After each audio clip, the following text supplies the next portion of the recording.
Hi and welcome to Yubnubbs guide, the level 19 Twink Paladin healer, and in this episode we are going to have a look at some glyphs, a few different talent specs and also professions. It will just be a brief look, however, it won't be that in-depth. This is just my recommendations. Maybe you don't see it the same way, it's not that big of a deal. However, I will explain why I prefer these. So let's start with going through the glyphs here, and let's see here where we have glyphs there. There are just a few glyphs that are useful, and if I sound weird right now, it's because it's 37 degrees Celsius here. The computer is running really loud because of the heat, so I hope that there isn't that much noise going through in the background. And also I think I'm allergic to something because my nose is not functioning properly, so I apologize for that. I can't really do anything about it. Anyway, let's get started with the major glyphs here. Glyph of Holy Light. I can say at once that this is the one that you want to use as a healer. Your Holy Light grants 10% of its heal amount to up to 5 friendly targets within 8 yards of the initial target. And you can expect that to be around 50. And it also gives the target that you're healing an additional little heal. If you like to have high healing on the scoreboard, then this will certainly help you out. I think this is hands down the best glyph for healing paladins in the 19 bracket, and since the only heal that we have at level 19 is Holy Light, then it's pretty logical to do whatever we can to make that better. Anyway, the second one is Glyph of Hammer of Justice. Increases your Hammer of Justice range by 5, and it's like, I'm not sure, maybe you can find some use for it. I made a little bit longer range. Apart from that, it doesn't do much at all. I think that it's going to be very situational if you use this one. The next one is Glyph of Divinity. Your Lay on Hands grants twice as much mana as normal and also grants you as much mana as it grants your target. And I can already say that since it affects Lay on Hands, which is a 20-minute cooldown, this is not something that you can use a lot. And it pretty much sucks in the 19 bracket, at least. This is pretty useless. Glyph of Judgment. Your Judgment deals 10% more damage. And I've seen some healers run around with this, since healers can actually dish out quite a good bit of damage in the 19 bracket, since we do damage with spell power. So this is a good glyph actually, and it's, in my opinion, it stands between the Holy Light one and this one, and I prefer the Holy Light one because it actually increases healing. Then we got Glyph of Righteous Defense. Since this glyph affects your taunts, it's pretty much crap.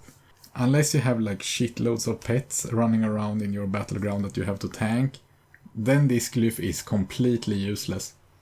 So let's say Glyph of the Wise. Reduces the mana cost of your Seal of Wisdom spell by 50%.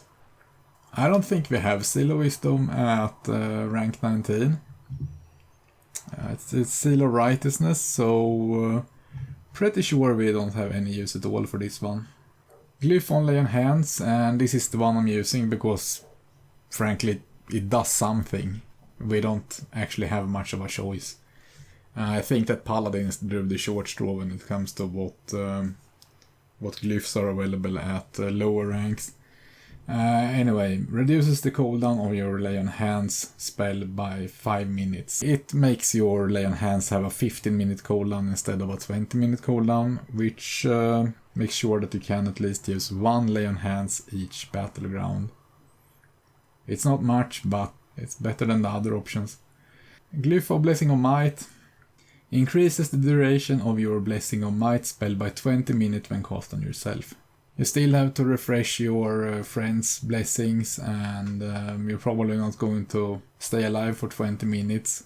I think this is just a lazy ass blessing, and it's complete crap. And the same goes for Blessing of Wisdom, because it's the same thing as for Wisdom instead. Then that is a duplicate, another duplicate. And Glyph of Blessing of Kings, that's a level 20 spell. You can't use it in the 19 bracket. And also this glyph is level 20, so it's useless. And that was the glyphs as fast as I could do it. I'm probably going to have to jump cut this to make it as short as possible. Because I don't want to have like half-hour episodes anymore. Anyway, let's have a look at the professions. My first pick every time is herbalism. The reason why herbalism is so good is because of lifeblood. Lifeblood is an instant on a 3-minute cooldown. It heals you for 720 over 5 seconds, and that also scales with your maximum health. So if you have more health, it will heal more. Anyway, I don't think I have to explain this, but it's a great ability. As you can see here right now, it heals 140 per tick, and it's... this one has saved me countless of times. The second profession that I picked on my paladin was mining. This is mainly because I was already going to get a lucky fishing hat, so I wanted as much hit points as possible.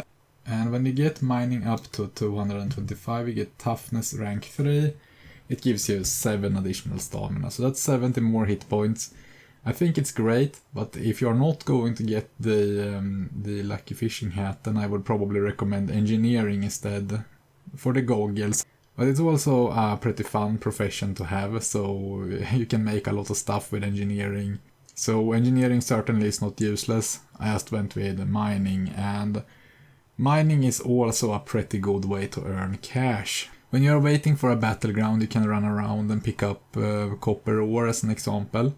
People that just want to skill up mining as fast as possible, they usually buy their ore on the auction house, so it usually sells actually quite high and you can earn a lot of cash on it. I earned a lot of gold that way before I started to grind Black Phantom Depths and Stockades. Then it was a lot more efficient to just sell twinking items. So that was the professions. And let's have a look at talents real fast here. Alright, so this is the talent spec that I used on Damodred on Molten WoW. It is 5 in Spiritual Focus. Reduces the pushback suffered from damaging attacks while casting Flash of Light and Holy Light by 70%. It's hard as it is to get a heal off, so if you don't have this you will just be pushed back and die. Yeah, so this is pretty much a no-brainer for a healer. The second talent that I took was 3 points in Healing Light. Increases the amount healed by your Holy Light, Flash of Light and the effectiveness of Holy Shock spells by 12%. I think that 12% is a lot, and that's why I value it a lot more than a few more percent in intellect. If you have a look at it, I currently have 4% more intellect, but let's count like I had nothing. Like I didn't have this at all, and I had 10% more intellect. Then I would currently get 7.9 more intellect, and that's not that much.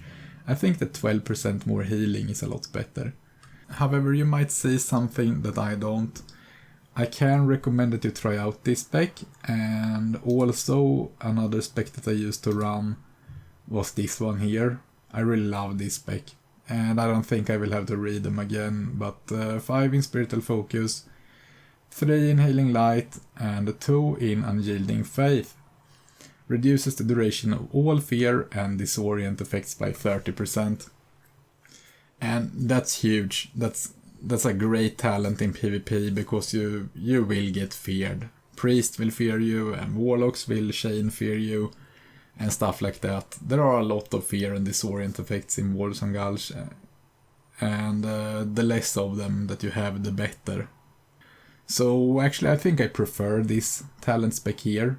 I can recommend that you try it out and see how it goes. And the last talent spec we're going to have a look at is the intellect build. This is also the only healing spec that was suggested at WoWWiki when I checked this. Kind of odd, but I did have some friends running this and this did great, so I'm not really complaining about the spec. It's just that I don't see why it's considered so good. I'm sure there are some great number crunchers out there that have figured out that this is the most optimal way to go, but I don't really see it, so if you do, please leave a comment and let me know. I think that if you go with this build, you want to pump up your intellect as much as possible, so you will probably want to go with an intellect build. However, that will lower your spell power quite a lot. so you won't do as much damage, and also your heals will be pretty weak. If you're going to start out as a paladin, I can recommend that you try this one out first. 5 in Spiritual Focus, 3 in Healing Light, and 2 in Unyielding Fate. But do try them all out and see which one you like the most, and maybe you can come up with something that I couldn't. I couldn't really find any other builds that made sense. So that will be it for this time. In the next episode we will have a look at non-bind on account item sets. It will be a starter set and a cross-faction set. And this is taking War main Lord Aeron into account, which I believe is the biggest twinking server out there right now. Anyway, I hope that you enjoyed this episode. Thank you for watching, and see you next time.